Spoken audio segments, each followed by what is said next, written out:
Hey there, welcome to the Movie Review Mom YouTube channel. I'm the mom and I do the movie reviews. And my goal is to give you the heads up on filmmaking quality and content so that you can decide whether or not you want to spend time or money or both sometimes watching a particular film. So today I'm going to do something a little bit different than just giving a movie review. I'm going to do a review of the best top movies and trends of 2023. So I haven't even watched all of the movies of 2023 yet, but I'm going to give it a go and just share my insights on what I saw and what I think will probably win Best Picture. So to start off, some things that happened in 2023 were pretty monumental. We are still, believe it or not, pulling out of the pandemic. And a lot of the movies that we saw were supposed to come out in 2022 or even 2021. But because of the pandemic, production, editing, post-production, all of that was pushed back. And so now some of the movies that came out in 2023 were finally released. Another huge thing that factored into movies and the quality of movies was the actors and writers strike. We saw some interesting things happening. A lot of the films that came out had gone through post-production, but we also saw some movies stalled and then quickly finished. So let me know what you think, if that affected the quality of the movies in 2023. We may see even more in 2024 that were negatively affected by that strike. Now, the strike is over, thank goodness, but let me know what you think. Comment down below. And by the way, I always read all of your comments and reply to them. So keep those comments coming. Now, as I looked at what some famous newspapers, magazines, or media outlets judged as the top movies, I thought I would just share a couple of those before I share some of the insights that I had. For example, The Atlantic claimed Ferrari was the best movie of the year. Now, I just recently reviewed Ferrari and I really liked it. I don't know if it'll win Best Picture because there were a lot of people that were complaining about various elements, but it had two fantastic performances, and that can often Best Actor, Best Actress carry through to Best Picture. So we'll see. Some other movies that The Atlantic picked were May, December, which I personally thought was a super creepy movie, The Holdovers, which I loved, The Killer, which I still haven't seen, Beau is Afraid, which I thought was way too artsy fartsy and weird for mainstream. And I don't think that that's going to win Best Picture. If it does, then I will just roll my eyes. Great performances, but just kind of not my thing. The Zone of Interest, I have still not seen. Maestro is beautiful and incredible performances in that one as well. Blackberry, I definitely would not have put in the top 10. Now, IndieWire said Killers of the Flower Moon. That one is definitely going to be up there, I think, because it addresses an underserved community, the Native Americans. It has some fantastic performances as well. It's a great period piece. So I think it's at least going to be nominated for Best Picture. Barbenheimer, of course. Now we've got Barbie and Oppenheimer. And Barbie was the best-selling picture of 2023, if I'm looking at the correct numbers. Barbie had a lot going for it. It was a crowd pleaser. It had some fantastic performances. It was also very political and controversial. So it's been in the news ever since it came out. Now, Oppenheimer is probably, well, I don't know. I'm vacillating. It probably will win Best Picture, either that or Killers of the Flower Moon, because it's also political. I thought it was really well done. One thing I loved about it is it didn't seem to have a clear agenda like a lot of political movies. For example, it showed the pros and the cons, the dangers and the blessing of the atomic bomb. Anyway, it's way up there. And I think the timing of those two was genius when they both came out, because they both hit the news at the same time, and Barbenheimer was the result, and everybody was talking about those. Other ones that IndieWire really liked, as did I, is Asteroid City, The Boy and the Heron, which I still haven't seen, Anatomy of a Fall, which was very well done as a foreign film. I thought it was excellent, especially Poor Things, which I did not do a movie review of. I started watching it, and there was content in there that I just was not enjoying, and I just was done. And so I didn't finish watching the movie, and that doesn't happen that often. I see that it's getting great reviews. It's very artsy fartsy. It has incredible performances, but I just couldn't finish watching the movie. So weird, I know. Another one I looked up was Sight and Sound. They said Passages, Barbie, May, December, Oppenheimer, Poor Things, and Past Lives were in their top 10. The Zone of Interest, pick number 1, Killers of the Flower Moon. All right, now I could go on and on and on. So there's kind of a running thread of the pictures that most people think are probably going to win Best Picture or at least be nominated. But let me point out some trends that I found to be interesting for 2023. Okay, now these are in no order of importance or preference. I just sort of started writing. And one of the first trends that I saw was sophisticated animation. Now we've seen things like Nimona, Mavka, The Forest Song. That was a foreign film that I thought was beautiful, along with Spider-Man Across the Spider-Verse and The Magician's Elephant. Beautiful, sophisticated animation, and I'm really curious to see which one is going to win Best Animation. Now, I mentioned I still have not seen The Boy and the Heron, and that's probably going to win only because I know a little bit about that film, but we'll see. Comment down below which Best Animation you preferred. Other trends that we saw were movies that showed us the company origin story. For example, The Beanie Bubble, Tetris, BlackBerry, Air, even Billion Dollar Babies. I just did a documentary review of the Cabbage Patch Kids story. And while they're interesting, I don't know that any of those are going to make Best Picture. Sequels were in abundance, as always. We had The Meg 2, which I thought was hilarious. Bird Box Barcelona. Now that should bring you back to the pandemic when the first Bird Box came out.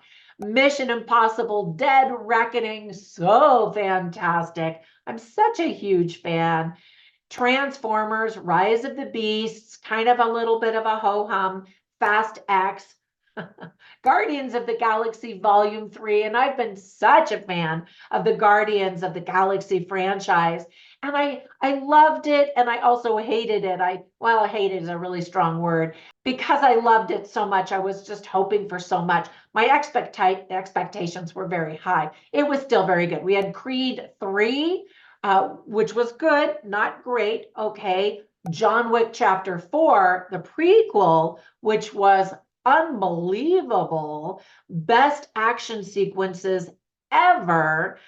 The Hunger Games, The Ballad of Songbirds and Snakes as a prequel, which was interesting. Expendables 4.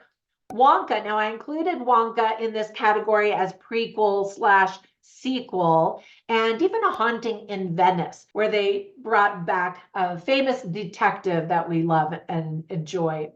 We saw a lot of remakes like The Haunted House from Disney, Godzilla -1, which was incredible, and even The Velveteen Rabbit, kind of mixed in with some of those sequel, prequel type of movies. We saw a lot of political movies like Barbie, Oppenheimer, The Days, which was really a fantastic limited series on Netflix about Japan's Fukushima nuclear disaster. Really well done. The Sound of Freedom. Did you see that one? Jesus Revolution, which was a little political regarding a Christian religious fervor that began here in the United States. And The Covenant. Now, I thought that movie was excellent. It wasn't on anyone's list that I saw, but I thought it was so well done. Miranda's Victim, which is the telling of the story of how here in America we have the Miranda rights, how that came to be, and even Dumb Money, which was a scandal that took place here in America. Then we had pure raunchy trash movies such as Joyride, which I stopped watching because I felt like it was such garbage. The Re-Education of Molly Singer, which again was just trashy. And then a recent one, Anyone But You, which could have been sweet, but was like a raunchy, trashy Hallmark movie. And it it just saddens me that Hollywood can pump out such garbage when we need movies that uplift and inspire us. And there are so many movies that were like that this year. We also had movies with a very unique voice and were very original, such as Jules. I think that was a hidden gem. Asteroid City, The Holdovers, You Are So Not Invited to My Bat Mitzvah. And by the way, I just loved the voice in that movie. It was pure American Jewish living in New York City. And that was brought to us by Adam Sandler and his whole family. His wife and his two daughters were in it. And I thought it was so great and so fun. That came out on Netflix. And then three shorts that also came out on Netflix were The Wonderful Story of Henry Sugar. These are short stories that came to us from Roald Dahl and in the hands of Wes Anderson just became magical. Definitely check out some of those. Then there are movies about art and movies themselves, such as Lauren and Rose. And check out my interview with the director and the lead actor of that one. I loved some of the conversations in that film between an actor and a writer director as they talked about film and how transformative it can be. Another great movie that I recently reviewed is called American Fiction. And it's all about literature. And as an author of 31 books myself, I'm always fascinated by movies that talk about literature and how writers get their inspiration. So well done, blended with the Black experience, Black Americans, and how they're perceived by white Americans. Super interesting. And then just for fun, I thought I would throw in the Taylor Swift The Eras Tour movie, just because that was such a big, epic worldwide event. And they filmed it and turned it into a movie. And you just can appreciate that element of art through that film. Now, some of the movies that Disney did not destroy. Well, I wrote down one, Elemental. Yeah, they pumped out a lot of films, but they've been losing money by the billions. And I don't know if they're ever going to figure out what it is America wants, but it's not what they've been pumping out lately. They've been too consumed with being woke that they have forgotten how to tell a really good story.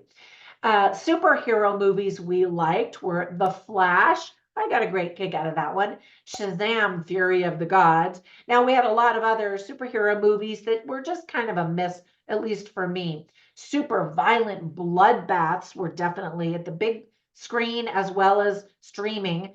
Sisu, Renfield, Butcher's Crossing. Now, if you like that, you should definitely check out those movies and watch my reviews before you do so.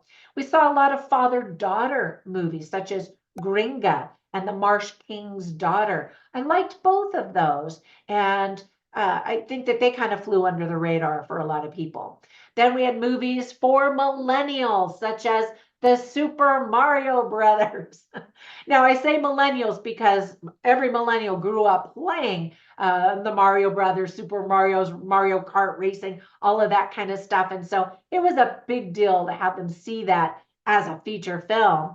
And then, well, I had my little 2-year-old grandson visiting for Christmas, and he was obsessed with that movie. It's a really fun one. And then I saw a movie like Missing, where it shows or features a young millennial, maybe she was Gen Z now that I think about it, and she's able to solve a mystery with her tech skill, which, you know, some of the older people have struggled with. Then we had TV made for movies. For example, The Last Kingdom, Seven Kings Must Die. My husband and I totally got sucked into that TV series and really got a kick out of it. And then they turned kind of it into a movie in the sense that it was the grand finale. We'll see if they keep adding on to it. We also saw Mr. Monk's Last Case. A Monk Movie, which was a hugely popular TV detective series, comedy, murder, mystery, and that was popular 10 years ago. And I just reviewed that movie that just came out the end of 2023. So if you're a fan, definitely check that one out. And then we saw a sequel to Monsters High 2, which originally was a TV series. We saw game to movie, for example, Dungeons and Dragons, Honor Among Thieves. Now, I've never played D&D, but I have a lot of friends that do. And so I was curious, oh, I'm finally going to get to learn what this game is all about. Well, the movie isn't exactly the game. Of course, the game isn't exactly just one thing anyway, but I loved that movie. I thought it was great fun. It felt like such a great adventure. And I admire people who play D&D because they're so creative and imaginative.